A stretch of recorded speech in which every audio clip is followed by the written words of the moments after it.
Boa noite a todos. Boa noite. É um prazer estar com vocês aqui novamente, pensando sobre a vida, pensando sobre a gente, dando atenção para aquilo que é o principal. Afinal de contas, a gente dedica muito tempo para coisas que às vezes não levam a nada, né?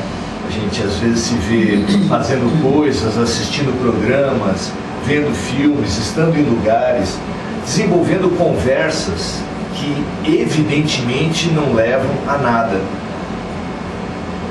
Enquanto que às vezes, quando nós somos convidados para cuidar daquilo que vem para a eternidade, que vai cuidar da gente para sempre, às vezes a gente não tem tempo para isso, né?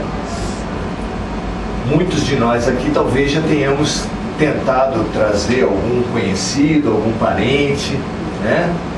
Nós mesmos já tenhamos uma trajetória com a religião, com Deus, que é de se aproximar quando tem necessidade, depois melhora a vida, a gente se afasta, né? Depois precisa de novo, a gente vem de novo. Só quando aperta o carro. Parece aquela história da mãe experiente que a filha de repente chama mãezinha querida. Daí ela pergunta para a filha assim, quantas?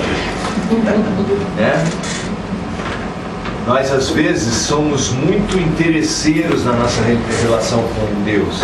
Tanto é que as nossas próprias orações muitas vezes mostram isso. O que a gente faz nas orações? Pede. Alguns lembram de agradecer.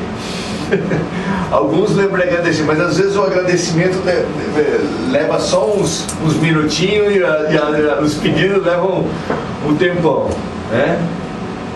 Então a gente precisa pensar como tem estado a nossa relação com Deus. Desde pequenininho, as crianças veem os super-heróis e falam assim, eu também queria voar, eu também queria ter super força, eu também queria ter os vários superpoderes dos super-heróis. Passa um tempo mais e os adolescentes, os jovens e os adultos olham na televisão os ídolos do esporte, os ídolos das novelas, os ídolos de todas as áreas, e a gente também aponta que nem a criança e fala assim, quero ser igual. Mesmo na família, mesmo na escola, a gente às vezes olha as pessoas que estão à nossa volta e vê que eles têm uma capacidade de fazer isso, outra de fazer aquilo, e tem uma vontade de ser igual, né? Aquele menino, aquela menina mais bonita da classe, aquele menino, aquela menina que tirava notas melhores que a gente, né? Quem já não teve uma vontade de ter uma habilidade que não tem? Como a gente se relaciona com isso? Não é muito fácil. Às vezes, essa relação mal construída dentro da gente leva a gente a uma amargura. A gente acaba levando isso para um lado de competição, como se a vida toda fosse uma competição, para ver quem é melhor nisso, quem é melhor naquilo. E a própria ciência não nos ajuda muito a pensar a respeito disso. Vocês já devem todos ter ouvido falar a respeito do teste de QI, famoso teste de QI, que mede a inteligência da pessoa. Diante desse teste, parece que quem tem 130 pontos, 140 pontos, é melhor do que quem tem 120 pontos.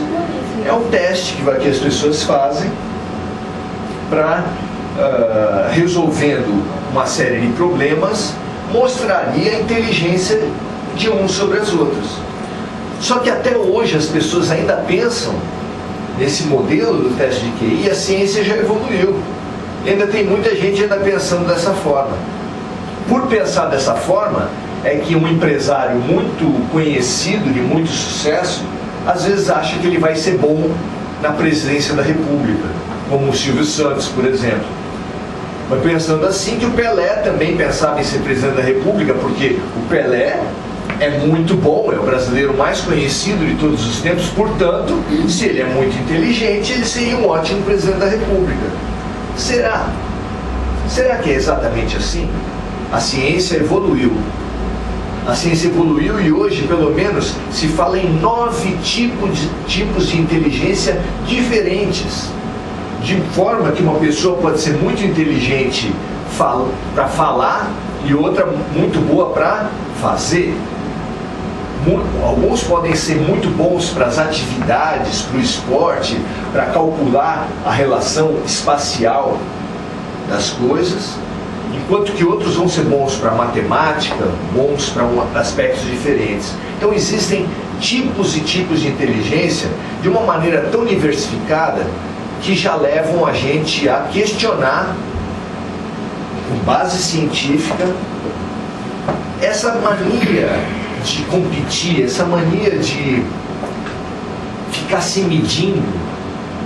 Agora a gente vai ter no Natal, reúne os familiares, muita gente recebe em casa os familiares que não via há muito tempo. E aí aqui, chega um familiar de longe, com um carro novo, você olha para o carro novo, olha para a tua garagem, fica complicado ver uma pessoa com uma pintura de cabelo nova, um tratamento diferente, parece que está muito bonita, e você olha para o espelho, não agrada muito. Lembro do meu pai falando do orgulho que ele tinha de ser o primeiro dos irmãos a ter azulejo do banheiro até o teto, coisa que no tempo dele era um sinônimo de luxo, de sucesso. Você vai falar, puxa, que bobagem. Sim, mas a pessoa hoje tem o último aparelho eletrônico, nem sei qual é o nome, iPad, ou o último celular mais avançado, e eles precisam entrar em fila e vão para lá de madrugada para poder comprar. Pois esse negócio que saiu aí. Impressionante. É impressionante como as pessoas festejam. Olha o que eu consegui. E estão chorando que não tem dinheiro, né? Pois é. Só que daí eles ficam satisfeitos por alguns meses, porque logo dali a pouco já surge outro mais moderno. Antigamente era aquela televisão de válvula, fazia um barulho. Pois é, e todo mundo vinha ver, as pessoas gostavam. Tinha até uma mania de colocar a televisão de frente para a rua. Uma coisa estranha. Porque a televisão, se pega muita claridade na tela, você não enxerga bem. E colocar de frente para a rua não tem muita lógica. Por que será que as pessoas colocavam a televisão de frente para a rua? Acho que o povo vê. Para as pessoas verem. As pessoas passavam na rua e falavam, puxa, olha lá. Então foi televisão do ano, né? Minha mãe fazia lanches no sábado, a vizinhança toda ia ver quando eles comprou uma primeira. Mas era um barulho horroroso. A gente sempre gostou, não só de ter mais coisas, mas de ter mais do que os outros. E isso não é diferente quando você tem algum conhecimento espiritual. Você lê os romances e vê que os espíritos, tendo uma certa habilidade, eles leem o pensamento uns dos outros. Eles volitam, que é a maneira espiritual de falar, que é se locomover por via aérea. Não é exatamente voar, não tem asinha nas costas, mas eles volitam por obra da evolução da vontade, do conhecimento espiritual. Como apareceu naquele filme do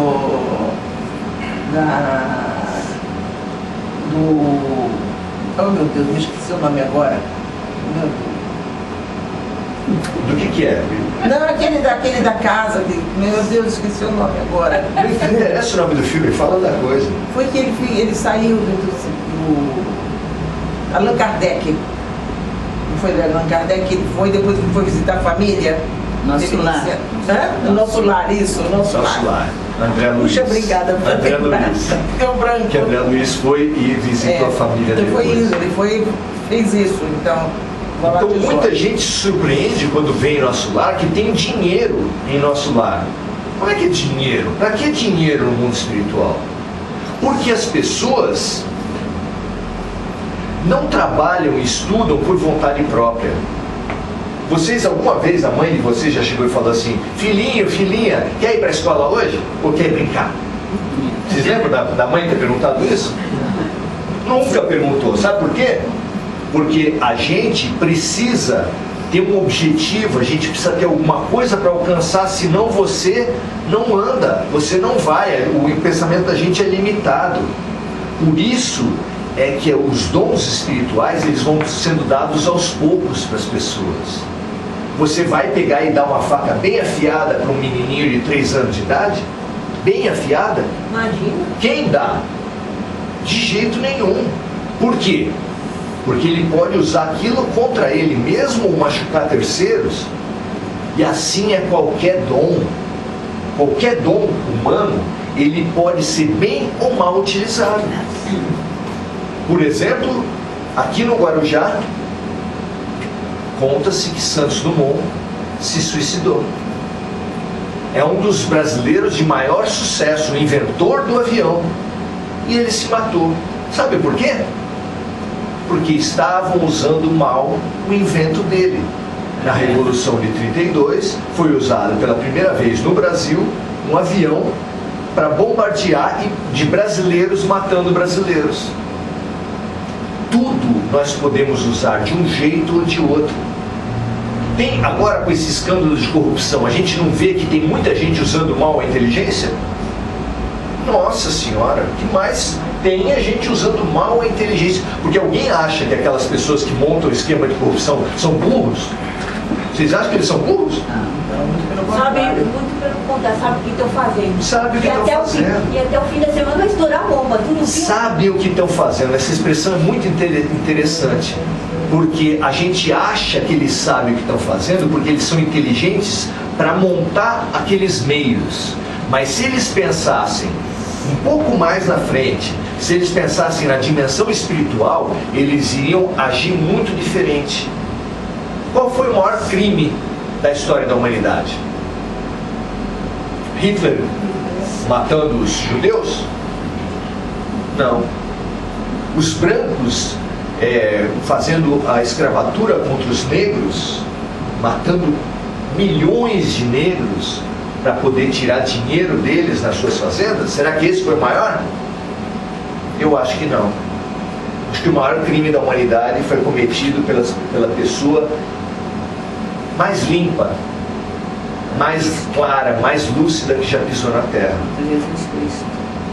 O maior crime da humanidade foi assassinar Jesus Cristo. Pois sabe o que Jesus falou lá no alto da cruz, quando estava um pouquinho antes de morrer? Perdoai-vos, perdoa, meu Pai, porque eles não sabem o que fazem. E a gente acha que os criminosos sabem muito bem o que estão fazendo. Não sabem.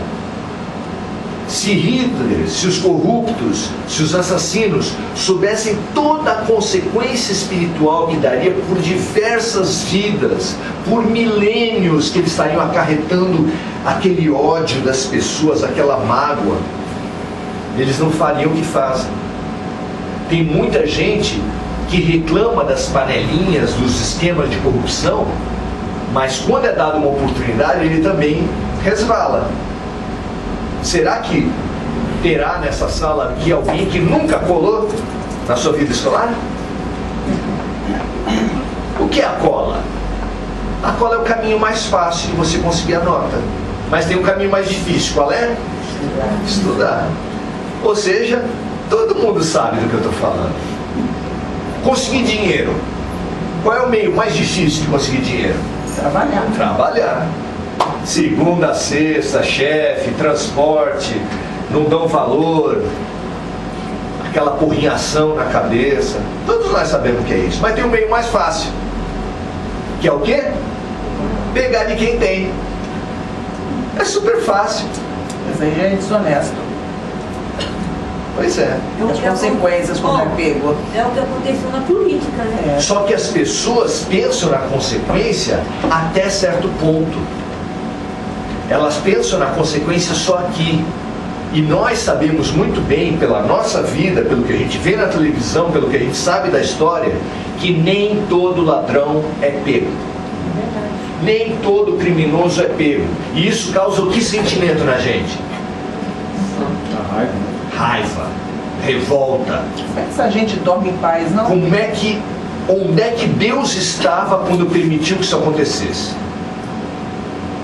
E ao mesmo tempo, a gente olha umas outras notícias que deixam a gente muito doido. Porque se tem gente que erra muito e a punição não vem, tem gente que parece que é punido sem nunca ter errado.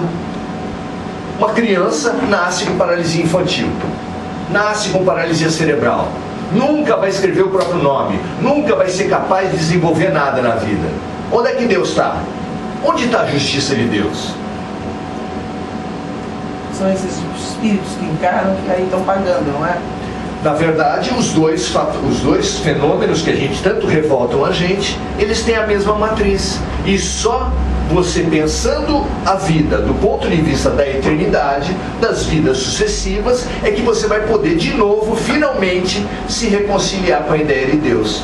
Porque a vida não pode ter justiça, não pode ter bondade, não pode ter um Deus todo-poderoso se não tiver várias vidas. Porque daí, aquela pessoa que usou muito mal o seu cérebro para arrancar dinheiro dos outros, para levar vantagem, para só pensar em si, Deus esperou o arrependimento dela, e o arrependimento não veio. Ele esperou uma vida toda pelo arrependimento da pessoa, e a pessoa não se emendou. É absurdo que depois venha numa outra vida e ele nasça sem aquela coisa que ele sabia usar? A faca bem afiada ninguém dá para filho. Mas vamos supor que você deu uma ferramenta, você está fazendo um concerto qualquer e deixa uma ferramenta para o teu filho. Uma ferramenta que você acha que não vai dar problema nenhum, uma chave de fenda. E vai a criança e se machuca com ela. Você vai depois colocar de novo a ferramenta na mão dela? Deus faz a mesma coisa. Não é para punir a criança que ela não recebe de novo a ferramenta. É que quando você usa mal, papai do céu, como o papai da terra, como a mamãe da terra, tira. Para quê? Para que a pessoa não se machuque de novo. E não machuque outros de novo. A pessoa que usou mal o cérebro pode sim vir numa outra vida com paralisia cerebral. A pessoa que fez vários abortos numa vida pode vir infértil na outra vida. E não é vingança de Deus. Não é punição de Deus. É apenas tirar da mão de uma pessoa que usou mal uma ferramenta, tirar essa ferramenta, para ver se ela aprende de uma outra maneira. Também pode acontecer de você vir numa outra vida, numa posição social diferente. Por quê? Porque você usou mal a posição social que você tinha. Seja de rico, seja de homem, seja de branco. As pessoas não usam mal as suas diferenças? Ah, eu sou rico, tudo quanto é pobre é vagabundo. Quem já não ouviu alguém falar isso? Nós, sulistas, achamos muitas vezes que nordestino não deveria vir para cá, que eles deveriam ficar para lá, que é um povo que não tem capacidade. Mulher não fala mal de homem, gente? Vocês vão querer me convencer disso? Eu sou assistente social, só lido com mulher. A almarada não fala mal da mulherada? Lógico que sim.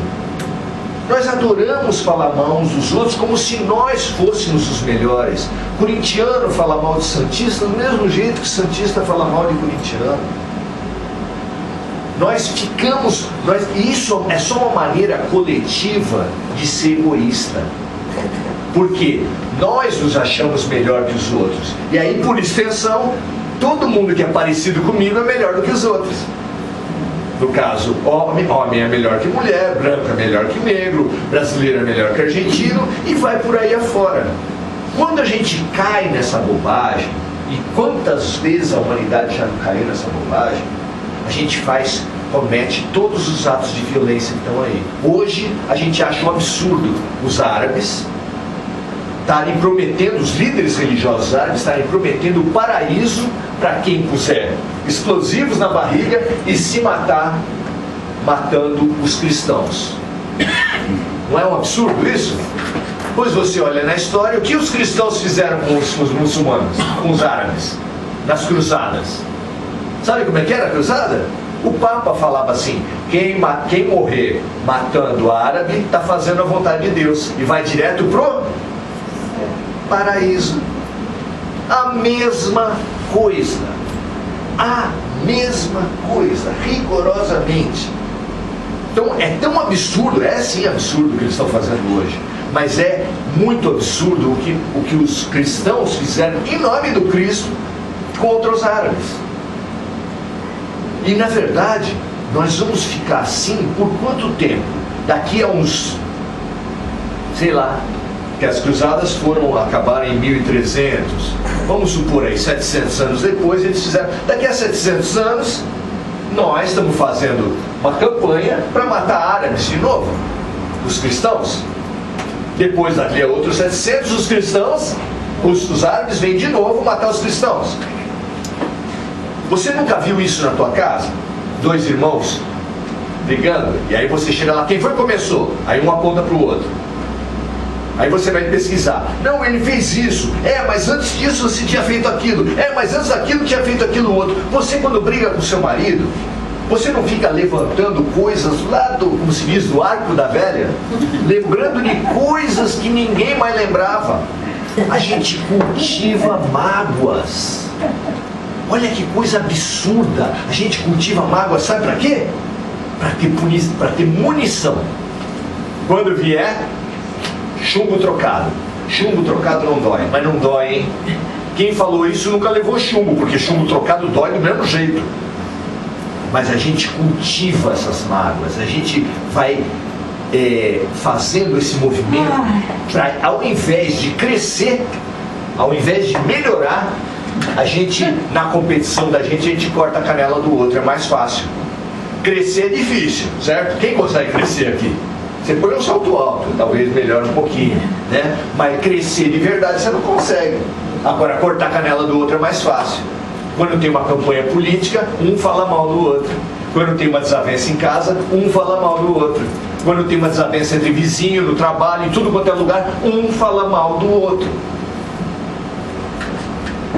Pois nós, com Jesus, com Deus, com todas as religiões, nós somos convidados a mudar esse paradigma. Porque se nós viemos diferentes uns dos outros, haverá uma razão. Pensa um prédio.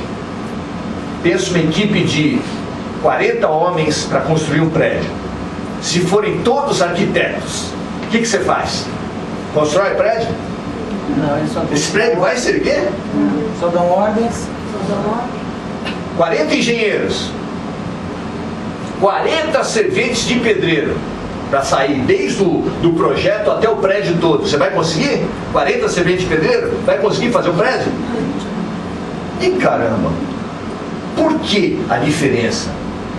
Por que Deus nos obrigou, o homem que tanto critica a mulher e a mulher que tanto critica o homem, eles têm que se associar, senão a espécie termina. A gente fala mal do outro, mas se ninguém mais quisesse saber um sexo saber do outro, acabava a humanidade. Por que Deus fez isso? Por que Deus fez a gente depender um do outro? Por que Deus fez a diferença?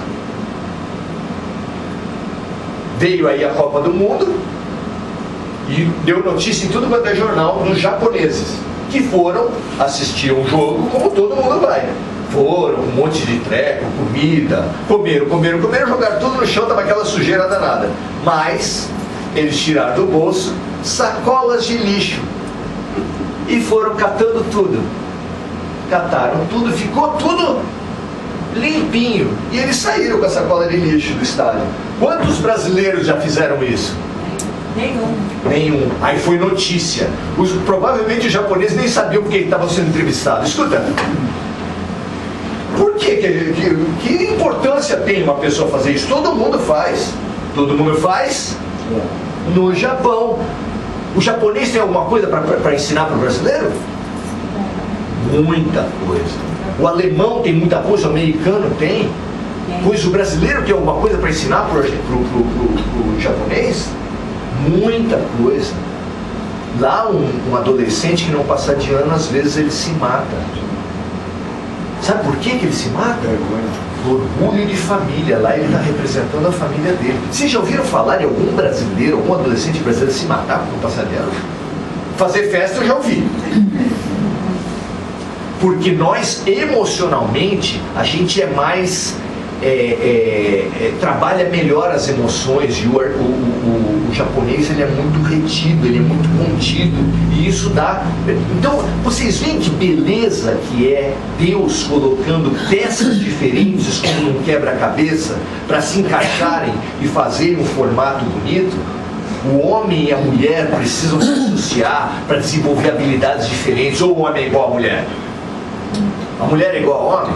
A mulher falou de igualdade ao homem, mas é igualdade jurídica, perante a lei. Não é igualdade de ficar igual, ou de emoção, ou de habilidades. É evidente que uma mulher é diferente do homem. E a mulher tem alguma coisa para ensinar para o homem? Tem muita coisa. Se Jesus falou que o caminho da nossa realização é chegar ao amor, quem está mais habilitado a amar, a servir, a mulher ou o homem? Mulher, evidentemente. Agora, no campo do trabalho, no campo do foco, de pensar uma certa coisa, de pensar uma coisa por vez, o homem tem essa característica, ele pensa uma coisa por vez e ele vai até acabar. Isso é melhor? Nesse ponto, sim. Mas no ponto de fazer várias coisas ao mesmo tempo, quem faz melhor é a mulher. Para o homem, se dá uma coisa para fazer, é uma coisa. É aquilo. Não peça outra, porque ele vai querer acabar aquilo. A mulher está lá vendo a Ana Maria Braga, mexendo com o pé o carrinho da criança, mexendo a panela aqui, certo? E falando no celular. Tudo ao mesmo tempo, está querendo porta. Nós não conseguimos fazer isso. E isso é tudo aprendizado. Por que fazer guerra dos sexos? Por que fazer luta de classes do rico e do pobre? O rico, por acaso, pode construir uma grande empresa sem operário? Por que fazer isso? Por que fazer guerra entre as raças? Por causa do egoísmo humano. O egoísmo é a fonte de todos os males e todas as violências. Se você perceber isso, você lendo livros espíritos, você estudando os romances, mas estudando a vida, você vai perceber que nós, o ser mais primitivo espiritualmente, é aquele egoísta. E o ser mais perfeito espiritualmente, que é Jesus, é amor. Então a nossa trajetória vai do egoísmo ao amor. É simples assim. Você percebe isso na tua criança. A criança nasce pensando nos outros. Você já viu algum bebê chorar porque o outro estava com fome? O bebê chora porque ele está com fome. Nós nascemos egoístas e vamos aos poucos, alguns mais do que os outros. Tem gente que fica bebê até os 60 anos, até os 70 anos, porque só pensa em si. É impressionante isso, você vê isso no trânsito. Muito diferente, muito difícil alguém dar vez, pensar no outro. Mas nós somos convidados ao amadurecimento espiritual. Uma hora a gente precisa deixar de ser criança espiritual. E essa hora está sendo chamada. Está sendo chamada pelo nosso Pai, que é Deus. Está sendo chamado pelo nosso irmão mais velho, que é Jesus Cristo. Há muito tempo ele nos chama a entender o outro, a amar o próximo, a entender o lado do outro e crescer com o ponto de vista do outro. Parar com as guerras, com as lutas, com as diferenças, com a tentativa de cortar a canela do outro, para aprender a cooperar. No trabalho nós aprendemos a cooperar, porque se qualquer prédio que você for, você vai ter umas 20 funções: servente, pedreiro, mestre de obras, antes de tudo o arquiteto, depois o engenheiro. Você vai ter várias. O homem e a mulher até agora, pelo menos, têm aprendido também a cooperar, porque senão nós não tínhamos chegado aqui. Se nós estamos aqui é porque o nosso avô de alguma forma cooperou com a nossa avó, senão não estava aqui, gente. É simples assim. Nós temos aprendido, ainda por causa do instinto, ainda por causa do prazer, ainda por causa do dinheiro, a cooperar. Pois a partir de agora, cada vez mais, nós precisamos aprender a cooperar pelo Espírito. Porque o homem só vai ser um espírito completo quando aprender a amar. E a mulher só vai ser um espírito completo quando aprender a desenvolver também as atividades objetivas, também a racionalidade. Porque disse Emmanuel que nós temos duas asas espirituais e será através delas que nós chegaremos até o reino dos céus. Uma asa é a asa do amor e outra asa é a asa da sabedoria. Só com essas duas asas. O que serve um passarinho com uma asa só? Ele voa até onde? Até lugar nenhum. Não faz nada, não sai do chão. Nós não temos saído do chão. Faz milênios que nós estamos aqui na Terra e não temos aprendido a voar. E a gente voa com o entendimento, com a sabedoria e associada ao amor.